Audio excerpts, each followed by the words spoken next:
Oke, selamat siang semua. Ya, kita lanjutkan lagi ya materi yang hari Senin kemarin. Kalau kemarin kan Senin itu baru tata nama benzen ya. Nah, yang sekarang itu kita masuk kita membahas mengenai reaksi yang terjadi pada benzen dan yang kedua penggunaan bukan benzen terutama tapi adalah turunan-turunan dari benzena gitu. Nah, kenapa? Karena kan kalau benzen sendiri itu jarang digunakan dalam bentuk murni karena sifatnya yang karsinogenik ya. Jadi kita bahas dulu pertama tentang reaksi kimia yang ada pada benzen, bisa dilihat di layar ya. Nah, ini biasanya soalnya itu entah dia nanya produknya atau nama reaksinya ya. Jadi intinya tuh semuanya sama ya. Pasti awalnya benzen, ini benzen yang murni. Nah, kalian tinggal melihat dia direaksikan dengan apa. Misalnya kalau yang reaksi halogenasi dari namanya kan halogen ya, dari halogen berarti intinya dia ditambahkan gas-gas pada halogen yaitu F, Cl, Br atau I. Nah, kalau di sini contohnya kebetulan adalah Cl. Berarti kalau contohnya Cl nanti reaksinya itu reaksi substitusi ya. Apa substitusi? Nah, nanti karena yang diganti itu biasanya 1H. Jadi di sini H-nya digantikan oleh 1 Cl yang di sini ya. Jadi ada H yang nempel di sini.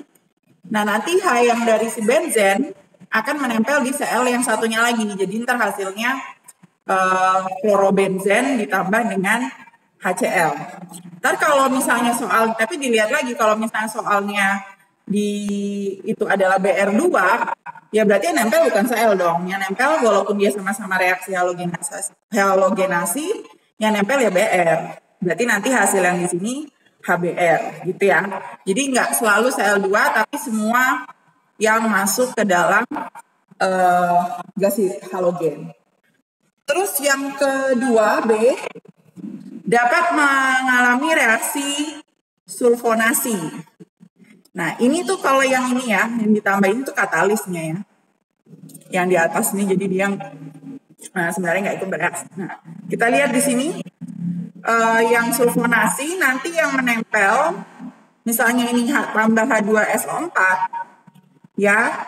Nanti yang menempel itu adalah si SO3 ya. Si SO3 nanti menempel di situ. Terus ada H-nya ini juga nempel di sini. Nah, berarti ini kan sisanya ya. Berarti masih ada sisa di sini kan H-nya 1 udah nempel ke sana. Terus SO3-nya udah nempel ke sana. Berarti ini masih ada O1. Ya, nanti di sini ada H1 dari sini. Nah, nanti kenapa ini plus H2? H1 lagi itu didapat dari yang disubstitusi dari si benzen. Berarti di sini nanti ada H1 lagi. Jadi makanya dia jadinya SO3H plus H2O. Ya, nah yang kalau SO3H nempel ke benzen kayak kemarin yang di tabel yang kasih itu namanya adalah benzen sulfonat yang biasanya fungsinya untuk bahan baku dari deterjen. Nah, ini namanya reaksi sulfonasi. Kalian dari kata namanya aja kalian kalau sulfonasi berarti ada SO-nya gitu ya. Nah, sekarang kita lihat yang nomor C, reaksi nitrasi. Berarti nitrasi ditambah nitro. Jadi benzennya nanti bertambah jadi nitro. Nah, nanti yang nempel dalam reaksi nitrasi cuma si NO2-nya tuker sama H yang di sini. Nanti berarti NO2-nya pindah ke sini misalnya, nanti H-nya hanya akan menggantikan NO2 di sini. Makanya pas di gambar terakhirnya hasilnya itu nitrobenzen plus H2O itu dari mana? Dari HO yang di sini plus H yang berasal dari si benzen gitu. Ya, terus yang nomor D adalah reaksi alkilasi. Nah, alkilasi di sini bukan cuma CH3 ya, berarti semua gugus alkil berarti C berapa, H berapa, semua gugus alkil. Jadi bisa aja nanti yang nempel C2H7, C2H5, C3H7 gitu ya. Jadi semua gugus alkil. Nah, kalau misalnya yang nempel C25 nanti berarti namanya etilbenzen gitu ya. Nah, kita lihat di sini berarti yang nempel itu cuma yang gugus alkilnya aja. Ya, CXY-nya aja nanti dia masuk ke sini ketukar dengan H gitu. Nanti berarti jadi asam. Kalau dia CH3Cl ya jadinya HCl. Kalau misalnya dia tulisannya CH3Br bisa nggak bisa aja. Berarti itu jadi HBr gitu. Pokoknya ini biasanya ditambah dengan alkil apa namanya haloalkana ya. Haloalkana itu kan campuran antara alkana dan ada cabangnya yaitu si halogen. Nah, itu namanya reaksi alkilasi. Gitu. Terus kita lihat lagi ya. Nah, selain yang 4 di atas, dia bilang dia juga bisa mengalami reaksi oksidasi atau pembakaran ya. Sama halnya dengan semua hidrokarbon, kalau pembakaran akan menghasilkan CO2 plus H2O. Jadi kan kalau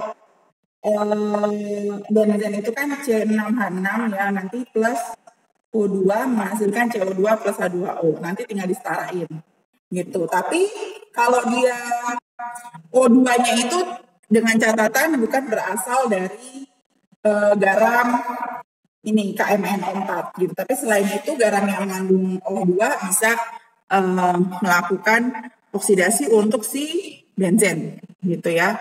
Jadi memang alasannya kenapa nggak bisa oleh si KMNO4.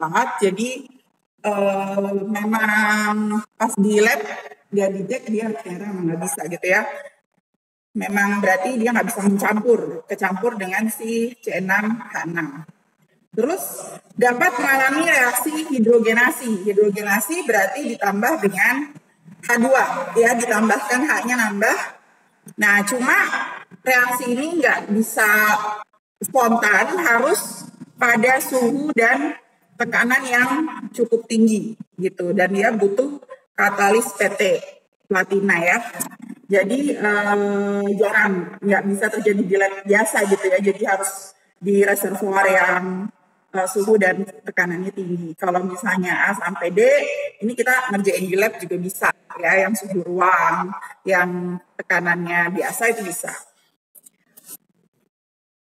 Ini ada yang mau ditanya sebelum selanjut ke bagian kegunaan dari turunan benzen.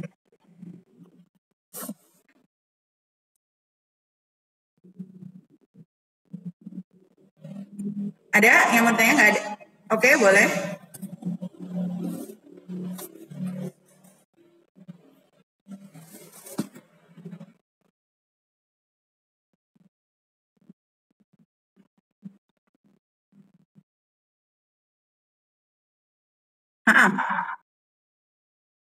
Iya, jadi itu kayak sumber apa namanya, bukan medium, katalis ya. Kan ini kayak dia bilang kan harus butuh katalis, misalnya nih yang ini ya harus butuh katalis platina. Berarti nanti pas di atas itu ya pas ditambah H2 nanti ini modelnya nanti pas ini kayak tanda panah ada PT. Nah, itu juga sama, ini tuh katalis sendiri, katalis besi, ini katalis SO3 gitu ya, H2SO4. Ini yang lazim dipakai. Nah, katalis yang lazim dipakai kan, katalis itu fungsinya mempercepat reaksi ya tanpa dia ikut bereaksi gitu. Jadi makanya pas kamu lihat di sini nggak ada tuh hasil akhirnya, nggak ada Fe-nya. Dia cuma buat fungsinya mempercepat aja reaksinya. Ya, jadi kalau kita tambahin itu reaksinya berlangsung lebih cepat. Cuma itu aja. Makanya pas di belakang ini nggak ada nih tambah Fe gitu ya. Di sini nggak ada nih tambah H2S4-nya kemana? Nggak ada, dia cuma mencampur, nanti dia bisa sendiri. Jadi produknya sama katalisnya bisa diambil lagi buat dipakai di reaksi selanjutnya. Gitu. Udah jelas?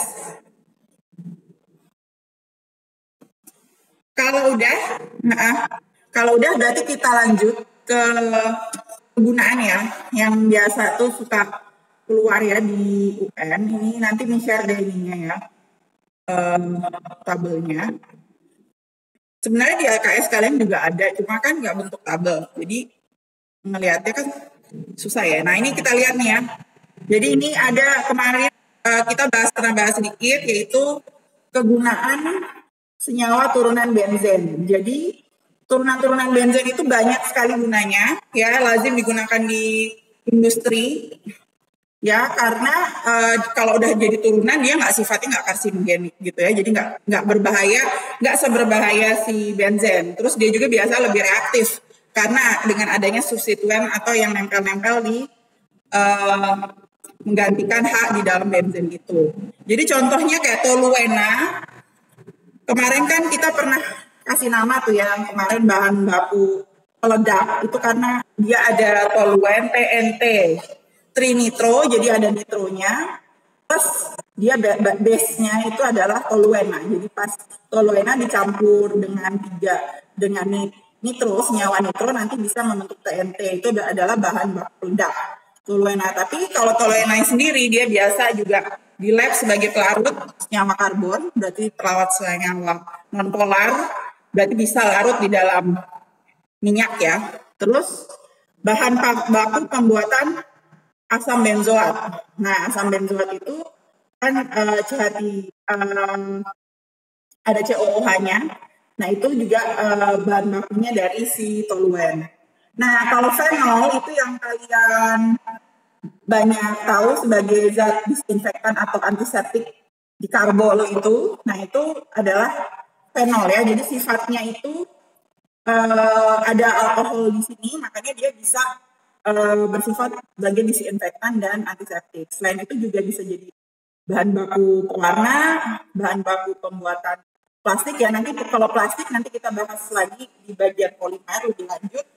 Nah, terus juga dia sebagai resin. Resin itu juga banyak reaksi organik memakai resin. Terus kalau NH2 ini juga sering ditanya, NH2 itu anilin, yang paling utama dia tuh bahan baku zat warna diazo. Terus dia juga bahan baku industri farmasi ya. Jadi yang industri obat juga banyak memakai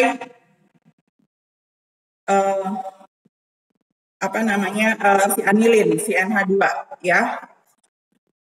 Oke, terus sekarang kita lanjut lagi ke yang bentar.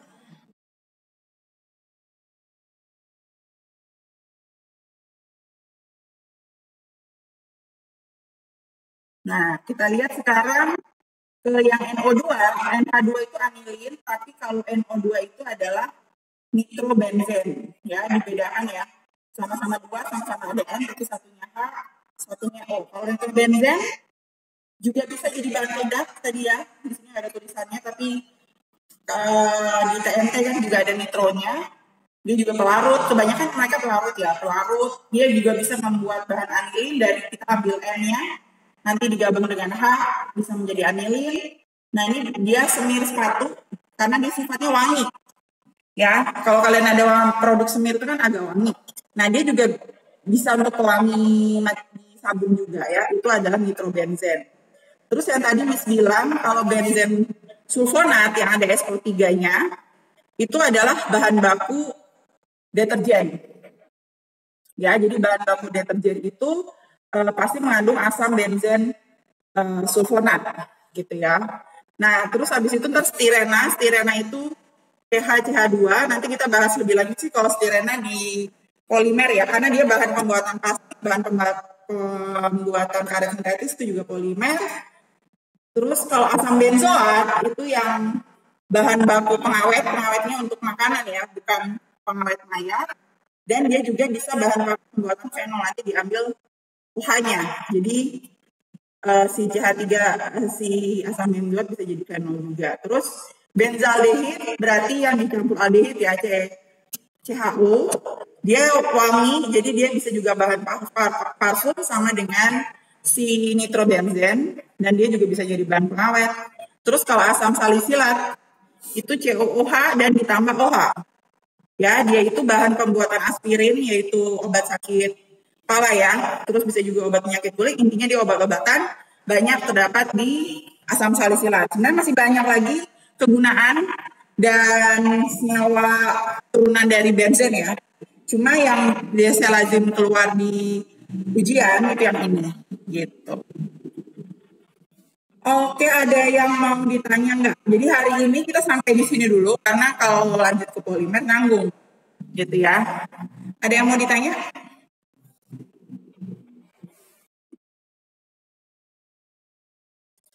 Oke, kalau nggak ada, berarti ini terangin sampai di sini dulu ya. Berarti nanti bensin habis. Cuma nanti video sama tugasnya mungkin nanti agak malam, soalnya ini di sekolah nggak bisa upload videonya. Jadi nanti tunggu paling malam atau besok pagi. Nanti miss info di grup seperti biasa. Oke, kalau nggak ada yang ditanya, berarti sampai di sini dulu. Selamat siang semuanya. Yo.